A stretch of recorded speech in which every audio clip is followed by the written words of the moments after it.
What's up, guys? We're back with another video. I'm Nathan with the Fantasy Fanatics. I'm joined with Spencer. You want to say hello? What's up, guys? And today, as you can see, we've got a very special guest. We've got a writer for the Chicago Bills, Ryan Fedrau. That's how you say it, right? That works, yeah. You said writer for the Bills. You said writer for the Bears. For the Chicago Bills. For the Bears. Chicago Bills. It's his show. I wasn't going to correct him. No. You correct me. It's your show now, I think. So we got it's awesome to have him on here. Big thanks for coming on. We've got some questions for him. We're just going to chat, pick his brain about the Bears, and just see how it goes. So what you got for him, Spencer? All right. I can't start off without asking you, when do you think we'll see Justin Fields? Earliest, first half, end of first half. So it's going in the second half, week one, probably like week 4 or week 5. I think Andy Dalton's a starter for one reason, and that's because Matt Nagy gave him his word. He signed off that. I'll be honest with you, $10 million. I would be a backup for $10 million. It's no shame of letting the young kid play. If going off a head coach, you have to play the best player. I think the best player is Justin Fields, but I give Andy about 4 games. Teams around 2-2, he might get that 5th game, but if they're 1-3 or God forbid 0-4, he's not the quarterback. It does kind of seem like he thinks it is his team, though. Like the way he talks, yeah, the way he's been talking, it really does feel like that. Well, you got to have the confidence, right? As a starting quarterback. Yeah, so, you just don't know if he really fake it till you make it. Well, I like seeing that too out of him. You know, when I'm listening to him talk, he's got the confidence of a starting quarterback. He's a starter. I mean, he was a starter last year. Dak was injured, but he started last year. He did, decent with a really good team. I think Dallas has a great team and on offense. Great offensive line. A lot of injuries the last couple of years that have struggled. I don't know. I don't know what I think about Andy Dalton. We'll have to see. A couple of years ago, there was rumors he was coming to the Bears. When Cutler was still in town. We have him now. We have Justin in the wings, and we're just hoping for Justin at this point. I feel like every Bears fan is just waiting for Justin Fields, clamoring for him, and I'm one of those fans. Is it just the fear of the Bears facing the Rams? Is that like you think if he was facing somebody like Detroit, he would be starting? Well, if it was Detroit, we'd win. There's no fear. I don't think it's a fear because I don't think there's a lot to expect right now unless Justin's starting. And it's almost like when you have a rookie, it's almost like a throwaway year. I mean, you saw how great Justin Herbert played last year. The team went, 7-9? They didn't make the playoffs. It's almost like you're punting on the season, and if you have a lame duck coach, you might be losing them going into the next year. You're punting away a season with a rookie quarterback, but I almost feel like you're punting away a season with Andy Dalton that could be special. You got 52 other guys on that roster. There is no excuse to miss the playoffs with that defense. Yeah, no. I just don't see them, reaching, you said, their full potential with Andy Dalton, what could be with Justin Fields. But what were you saying, Nathan? Well, what if Andy Dalton comes out and just tears it up? Like he's throwing 300 yards, 4 touchdowns, and they start 4-5-0. Do the Justin Fields chance quiet down? I think it quiets down. I think, look, Chicago fans love winning football. In 2018, Mitch was a Hall of Famer in their eyes. 2019, he's a bust. 2020, he's out of town. We're calling for Nick Foles.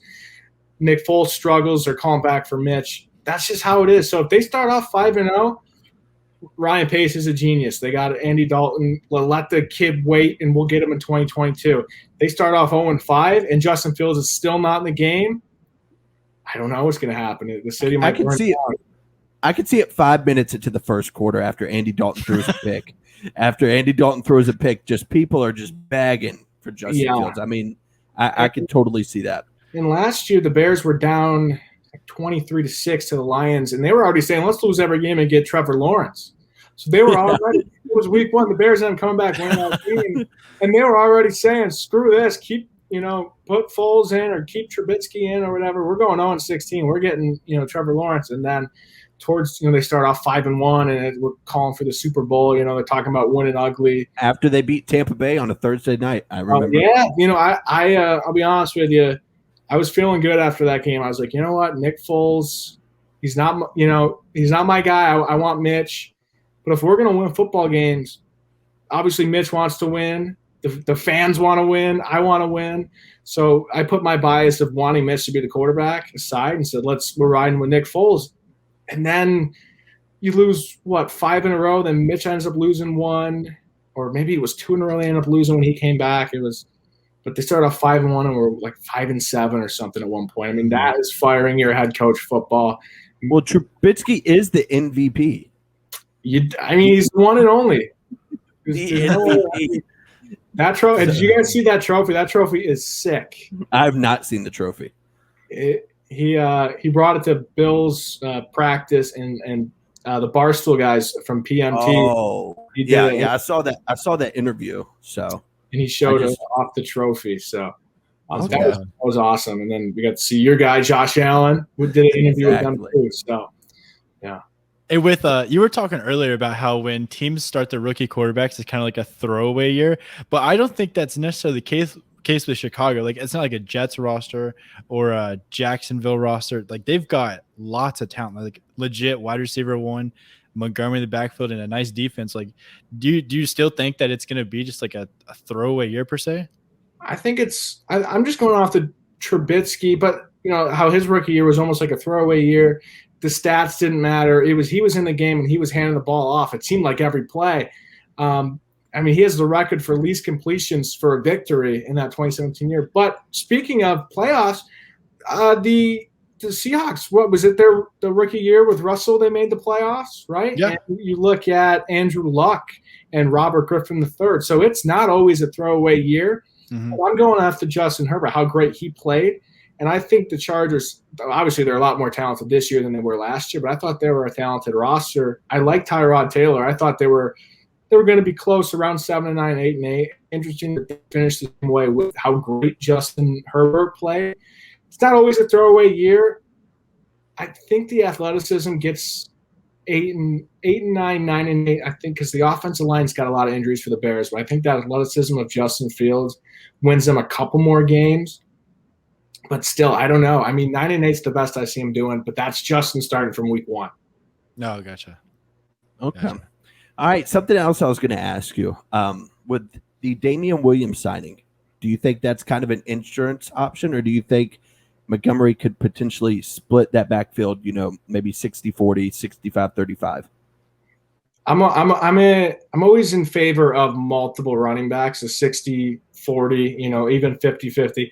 Damian Williams is a great player. He did well in preseason for how well he played, or as long as he played.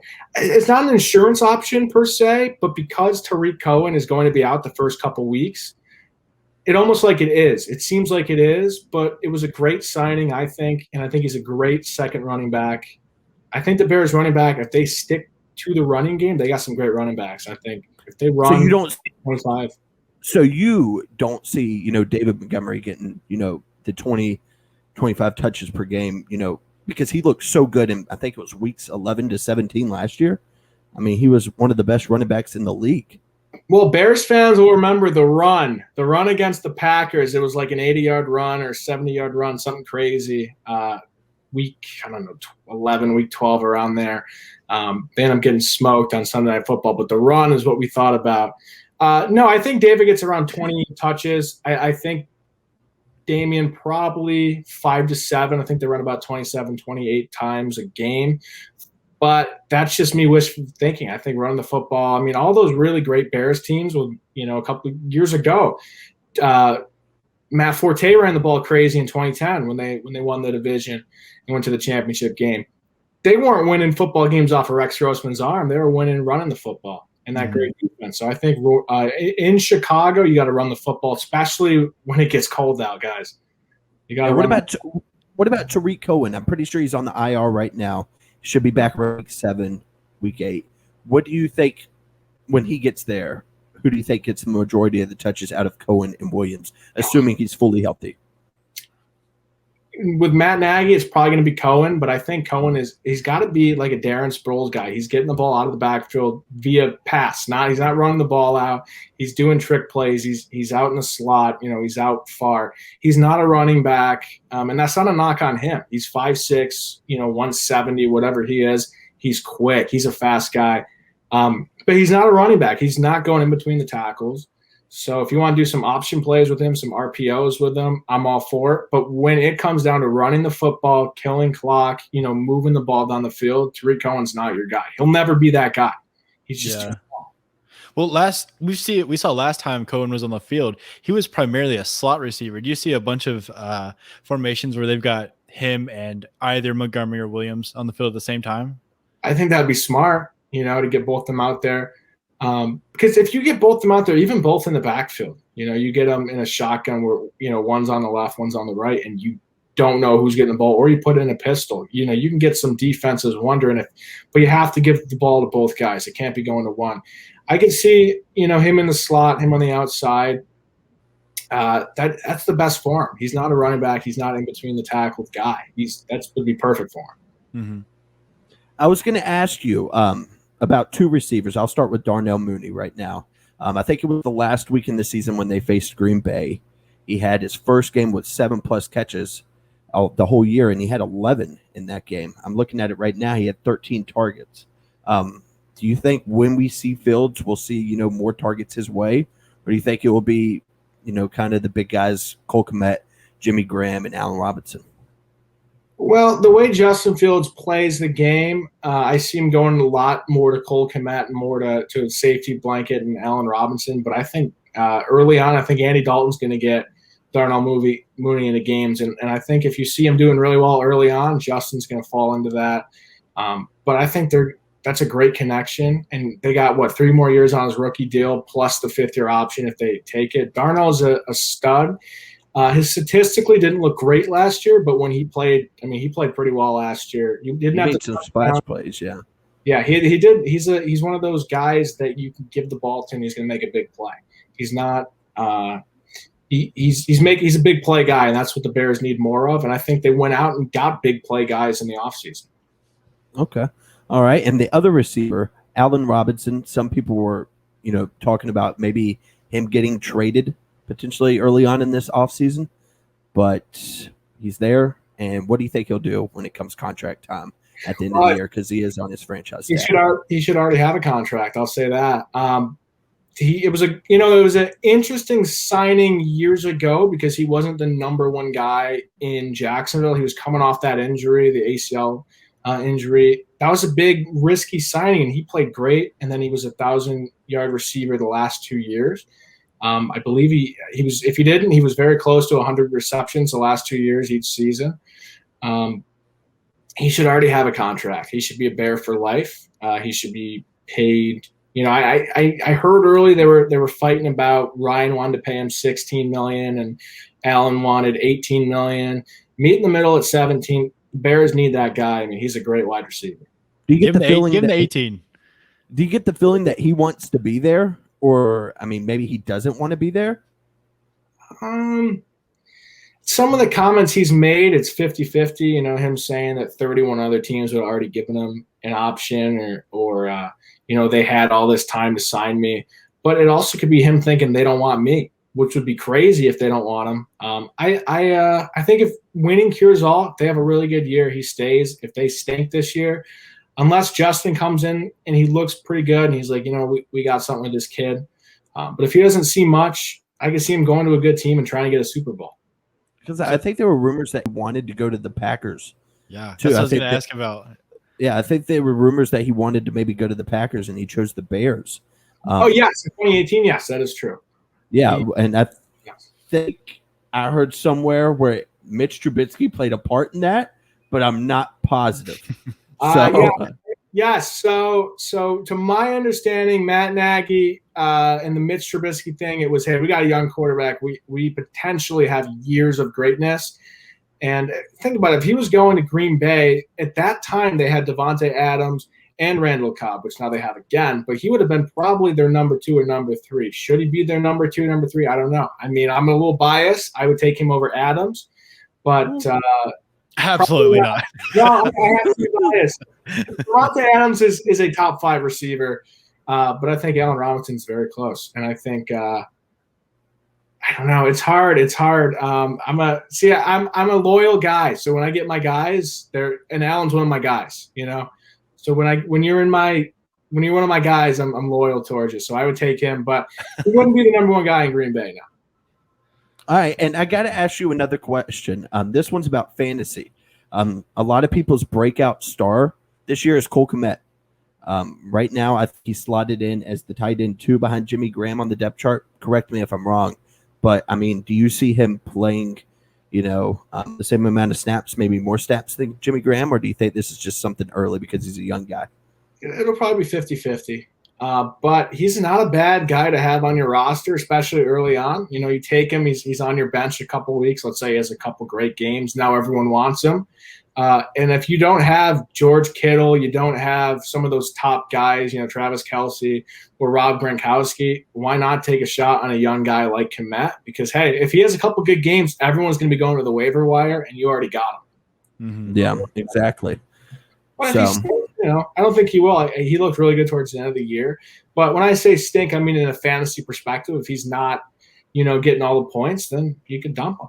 Yeah. Who's been the most surprising player in camp so far, or was camp, a few weeks ago?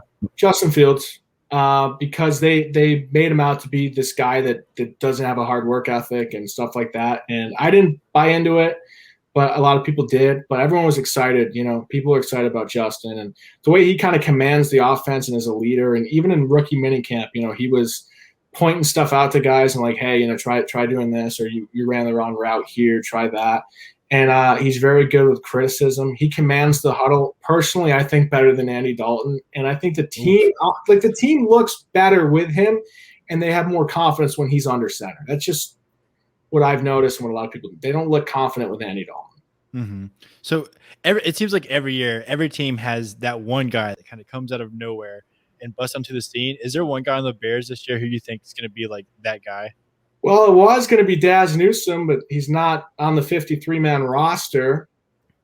Yeah, man, off the top of my head, maybe Cole Kmet. He might have one of those breakout years. But if I was going, I'd go with him. I'd go with him on offense. Okay. So Cole Kmet. Yes. And then Khalil Mack, he had an off season last year. In his terms, wasn't the dominant force as he was when he first came to Chicago, or didn't get as much buzz because he's been doing it for so long. Do you expect a bounce back? Do you expect more fire from him this year? Or I hope so. I love Khalil Mack and I love that defense. I don't want to blame anyone, but I think the way that they were playing him the last 2 years with Chuck Pagano, I think that defense was just a mess. It seemed like they just had great players and the scheme wasn't where it should be. But with Sean DeSanti or whatever his name is, if I butchered it, I'm sorry. He's a great defensive coordinator. He's more like Vic Fangio, which was there in 2018 when they had that fantastic defense, that top 5 defense. I believe only the Ravens statistically were better than the Bears in 2018. It could be another defense, but you've seen how the defense has changed, especially if you watch all 16, now 17 games. But I think if they go back to that 2018 football on defense, Khalil Mack's going to have a great year. Mm-hmm. Do you think Akeem Hicks is kind of that notch like right below him, or do you think he's got that kind of ability to be right there with him? I think he's right there with him because when he's not there, the defense is not the same. Mm-hmm. Obviously, Khalil Mack's a fantastic athlete, and Akeem Hicks just gets in the way. He's such a big guy. He gets in the way. He's still got a lot of football left in him. He's got a couple more years left in him. I know he's getting up there in age, but when he's not on the field, that defense is not the same. Mm-hmm. They get run all over. There's not as much pressure. There's not as much congestion. So I think he's much needed. And if, let's say, he were to retire tomorrow, that would be a huge hole that they would need to fix. Mm-hmm. Mm-hmm. And they released Kyle Fuller this offseason. Who do you think that next guy up in the cornerback room? Jalen Johnson. But I don't like the decision again. I knew they had to get rid of some money, and I'm glad that they didn't get rid of Jimmy Graham because I think the tight end position is just getting back to where it should be. The fact that they got rid of Greg Olsen years ago, I will still not be over. They had a chance to get him again in the offseason, I believe either this year or last year. With COVID and all the NFL, it's been such a blur of what year's what. Mhm. But I think Jalen Johnson is going to be a star. But last year he played really well, but he was cornerback too. He wasn't going against your number one guy. He wasn't going against Devontae Adams. He wasn't getting your number one guy. When you play Devontae Adams twice a year and you get a young corner, it's going to be tough. But, hopefully we'll have a good bounce back year, and the defense will just get better. Mhm. Nathan, do you have any more questions? Yeah. So one thing I was going to ask is clearly you're a writer for the Bears, so you're very in tune with pretty much everything that's going on. How much do you keep up with all the other teams? I'm close to Buffalo, so I keep up with them to an extent. They're my second team to an extent. Obviously, the Bears come first, but I keep up with Buffalo, and I keep up around the league. I keep tabs on the division rivals because I got to know what's going on there. So the whole Green Bay situation, I was very in tune on that all off season.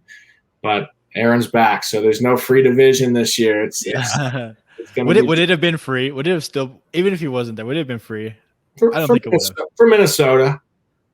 Oh, you would say Minnesota. I would have said still Green Bay.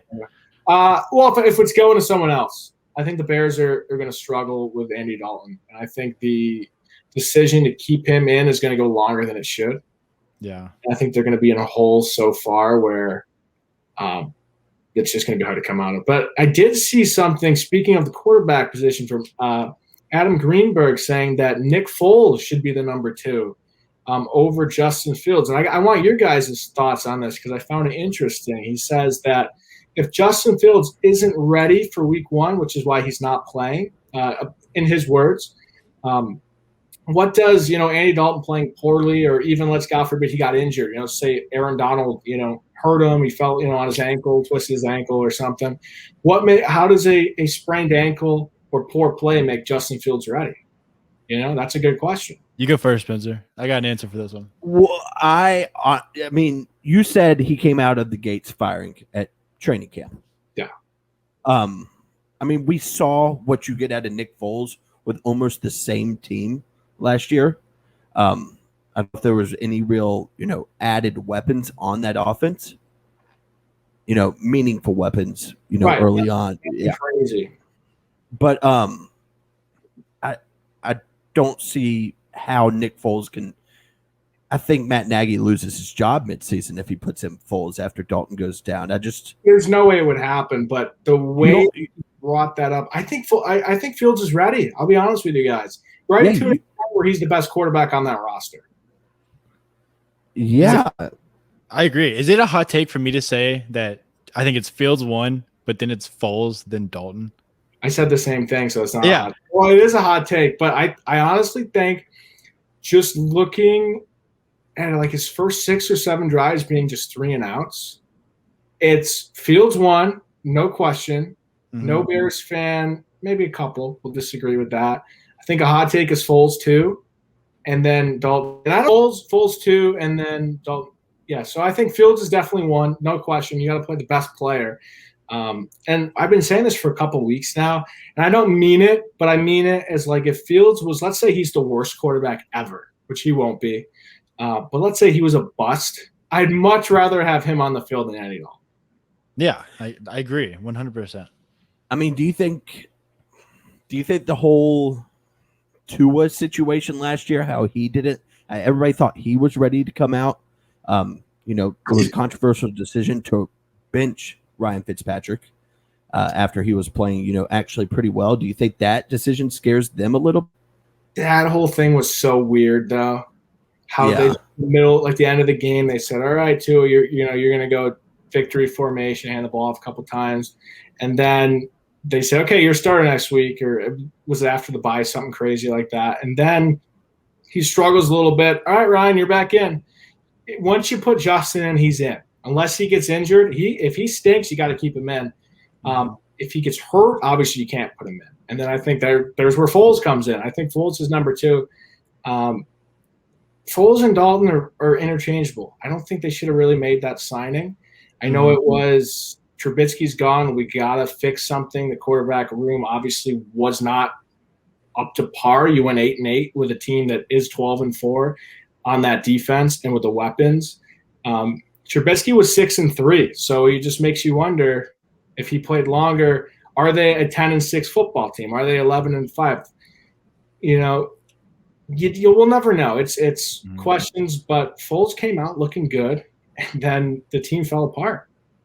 Mm-hmm. Would you have rather them sign somebody like Tyrod Taylor as maybe like a bridge QB who plays a little bit more like plays a little bit like Justin Fields? I would take Tyrod over Andy, yes, and I think they are similar. They're similar styled quarterbacks. I think Tyrod he really impressed me in 2017 with Buffalo, and I've changed my whole tune on Tyrod ever since then. I have changed my tune on. I was high on him then, and then after just the only thing with Tyrod is he loves to check down. That's why LaShawn McCoy was such a good player in Buffalo, is because he checked down to LaShawn McCoy. It felt like every time. I did not love Tyrod. It rarely felt like he aired it out, and he would escape the pocket and run when he didn't necessarily need to. Yeah, and I'll have to take your word on it because I don't watch enough Buffalo games because a lot of times they're playing at the same time Chicago, similar time zone. But I would have taken him. He's a more athletic quarterback, and I think in today's game, Tom Brady's still Tom Brady, but unless you have a quarterback that is athletic enough, especially with the Bears' offensive line, you need an athletic quarterback in there. We saw what happened with Foles. The statue does not work. Andy Dalton he might be a little more athletic than Foles, but that's not saying much. Mm-hmm. So Tyrod would have been a good fit. Yeah, it's interesting. But you think that they would still be starting Tyrod if he was in there? Over Foles, yes. Over Fields, again, this is another thing where it's like, did he promise him the job when he signed him? Then he would be. Obviously, Matt Nagy's going off his word. You can't convince me that he saw something that no one else has seen, that Andy's just better. There's no one will ever convince me. It's off his word. It's off his merit. And I think that's what has ruined the Bears the last couple of years, is Matt Nagy is a stubborn guy. His play calling is not good. He abandons the run too soon. With a young quarterback like Mitch, you needed the running game a little bit. Look at Ryan Tannehill, how he's turned his career around. Mm-hmm. Running game is helpful. Even with Foles, you need a running game. And when they switched play calling to Bill Lazor, the offense looked great. So maybe the team doctor comes in there and Tyrod Taylor's and gets Justin Fields in the game. And this is a Justin Herbert 2.0. That is so weird how Justin's career started. Like 15 minutes before the game, they're like, "Hey, Justin, you're up." And he's like, "What?" Yeah, something crazy always happens to Tyrod. I don't know what it's going to be this year for like Dave Mills come in for Houston. Yeah, well, I felt bad for him when the playoff game he got hurt. I was like, oh, I said he was, it was like a 10-3 game. That was against Jacksonville. Yep, and Nathan Peterman came in. It was a boring game for for me at least, but. I felt bad. I'm like, oh my God. I said he might not even remember his one playoff game. I'm pretty sure Buffalo was just riding high, breaking the 17-year drought. I don't think I can say it for myself. I didn't care what happened that game. We were playing in January. That never happened in my life. I agree with you on that because I'm a Cubs fan as well. So in 2015, the year before they won the World Series, they made the playoffs, surprise to everyone. They won the wild card game. They were playing with house money. I didn't care if they won the World Series or if they were out in the next round.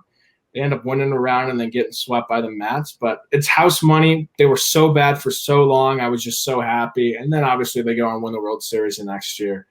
And now they're back to the great Cubs. How terrible they've been this year. They're truly God. Rebuilt the whole team, it felt like. Mid-season just traded away everybody. I haven't in all my I've just never seen anything like it. And all the years of me watching sports for any team where they just say, all right, we're going to rebuild middle of the year. They just announced, hey, we're doing a rebuild. It's like, what do you mean we're doing a rebuild? It's it's game 82. Do you watch most Cubs games? To an extent. I haven't as much recently. And a lot of it's just being petty, because the guys from the World Series are gone. But I catch towards the end of it. I'm always keeping tabs on them. But early in the season and towards the end, I'm always watching. I try to get those first 10, 20 games under my belt. And then towards the end of the year, I'm watching. And then obviously, playoffs whole game watching. So Right. Yeah. Nathan, you got any questions? No, I don't think I got any more. That was awesome. of course. Yeah, I once again, thanks appreciate for it coming so on. much, This is yeah. awesome. Yeah. Yeah, just I'm here. So if you got something, later on, if you're like, hey, we got Hey, when Justin Fields comes in, we'll have you on. I'll be back. Yeah. When Justin's starting, I'll be back. And if he wins a game, like his first game or something, I'll be, it'll be a little bit of a different different vibe. Yes, I'll be letting everyone know how happy I am. Yeah. Do you want to plug any of the work you do? You can just check out my Twitter account. It's the_Fed_23. I post the majority of my articles. There's a link with all my work from Cubs work, Bears work, and Blackhawks work. So that's awesome. I'll keep it brief for you guys. Yeah, that is awesome. Well, we really appreciate it, Ryan, and we'll for sure have you back. Always welcome on the podcast. We really appreciate it. Awesome, and good luck to you guys.